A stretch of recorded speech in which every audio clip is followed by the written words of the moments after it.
A wise man once wrote, "To be human is to feel inferior." Did you know that there's probably not a human being alive who doesn't have feelings of inferiority? He or she may not be born with them, but such feelings are soon developed. Will Rogers said, "We're all ignorant only about different things, and it's also true that we are all inferior in different ways." The person with a healthy, happy attitude toward his or her world recognizes his or her inferiorities as a normal part of being human. The neurotic or unbalanced people hate themselves for their inferiorities. They feel they represent weaknesses and abnormalities when they really do nothing of the kind. Well-adjusted people frankly admire others for their talents and abilities without feeling envious. In fact, they don't even bring themselves into comparison at all. They're happily resigned to the fact that they're not the best-looking, best-built, smartest, most talented, fastest, cleverest, funniest, most engaging people on earth. Without even thinking about it, they seem to know that every person is a potpourri of strengths and weaknesses inherited from all of his ancestors. No two of them were alike, but each one has a slightly different strong point with the standard collection of weaknesses. If we have knobby knees or big feet or an off-kilter figure, or have to wear glasses or fail to cause people of the opposite sex to tear at our clothes as we walk down the street, or can't do complicated mathematical equations in our heads, we still represent that which we've been given. The most intelligent and healthy thing we can do about it is to make best use of what we do have, and what we have is considerable. The experts say that each of us has deep reservoirs of ability, even genius, that we habitually fail to make use of. We fail to make use of our own private and individual talents because we're caught up in the absurd and impossible game of trying to be like other people who could no more be like us than we could be like them. We forget that other people feel inferior too. Since there's no one else on earth just like us, how can we be inferior? We are, each of us, one of a kind, defying rigid comparison by any measuring stick. The next time you're in a room full of people, remember that every one of them feels inferior to some degree in many areas, just as you and I do. Consider your strong points. Be yourself, and join the human race. Try to concentrate on things that take your mind and your interest away from yourself. If you spend your life trying to match the strong points of others, you're doomed to a life of frustration and despair, and you never develop your own strong points. One day a few years back, I stopped my car for gas at a service station in Hollywood, California. While the middle-aged owner of the station cheerfully went about taking care of my car's needs, I noticed that while the station was by no means new, it was spotlessly clean. I was particularly surprised at the driveway. It was as clean as if my car were the first to use it. I asked the owner how in the world he managed to keep the driveway spotless with dozens of cars dripping oil and tracking the dirt of the highways on it. He told me how a common product sold at every supermarket was, in his estimation, the best driveway cleaner in the world. He beamed in response to my comment on the way he kept the place of business. It was a valuable moment for both of us. I learned something of value, and he experienced the pleasure of honest praise. The need for praise is basic to everyone. With it, a person blooms and grows. Without it, he tends to shrink and withdraw into himself. We all know children need constant praise and encouragement.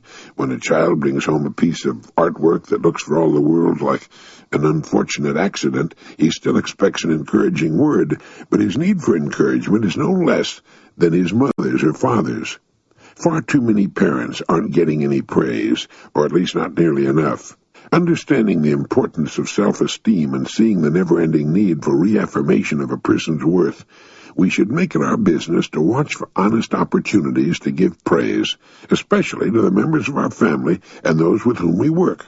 There's a subtle but enormously valuable byproduct or backfire to this sort of thing. In order to praise others, we need to look for the good. It forces us to concentrate on what's right with people and the things they do rather than on what's wrong. It focuses our attention on the positive side of the ledger and, as a result, makes us happier, more productive, and more pleasant to be around. Then, too, people like those who praise them and recognize their value. When we give praise, we attract a larger circle of friends. And finally, giving praise is the best-known way to receive it. It's hard for anyone to compliment a chronic grouch. Whenever you hear someone say, "Nobody appreciates me, nobody gives me credit for all I do," the chances are he's so wrapped up in himself and in getting happiness from others, he's completely forgotten how to give. We should try to find some way to commend those we love every day. Praise to a human being represents what sunlight, water, and the soil are to a plant, the climate in which he grows best. He doesn't just want it, he needs it, as he needs the air he breathes.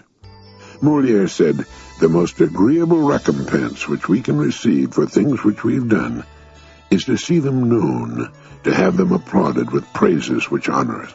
My father was a regular and avid reader of the old Zane Grey books. That's how I got hold of them, which invariably, or so it seemed, began with a stranger riding into town. He was tall, lean, always covered with alkali dust. Cool gray eyes peered evenly from under straight brows, and his hand hovered near the 6-gun strapped to his thigh. He had no friends or acquaintances, and seemed to like it that way.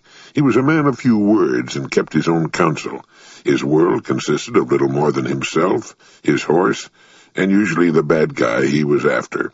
Well, it makes a good story, and everyone seems to be intrigued by this sort of man of mystery. But in real life, it's a lonely way to live, especially since few of us have horses these days. You can't know too many people, and we'd all be better off if we could overcome our natural timidity where strangers are concerned, if we could open up more.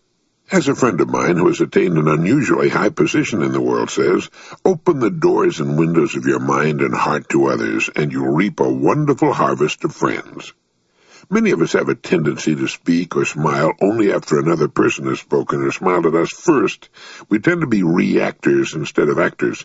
It reminds me of the person who sat in front of the cold stove and said, "Give me heat, and then I'll add the wood."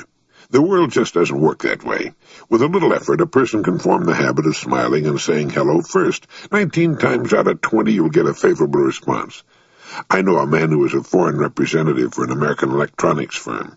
He was something of an introvert, and on his frequent flights all over the world, he'd bury himself in a book to keep from having to talk to the passenger next to him. On one trip, a friendly Englishman managed to get a conversation started with him, and it turned out the Englishman was on an electronics buying trip to the States, and a large order resulted. Then and there, he decided to change his attitude toward strangers. While it may not result in another business deal, he's meeting all sorts of interesting people and making many new friends. We should never say, "He's not my kind of person," or "That's not my sort of crowd." Whenever there's a human being, there's a human story, and it's invariably interesting and informative. It stretches our minds, broadens our horizons, and adds to our collection of acquaintances and friends. And all it takes is a smile, the word hello, and a comment or two to get a conversation going. The chances are that the other person is as anxious to add to his collection of friends as we are. But he or she may be just a little on the timid side, as many people are in the presence of strangers. It's true, you can't know too many people. And as we grow older, we should cultivate all the friends we can. The person who shuts others out of his life ends up shutting himself in. Try my friend's advice. Throw open the doors and windows of your mind and heart to others and reap a harvest of friends. Who wants to live with a horse?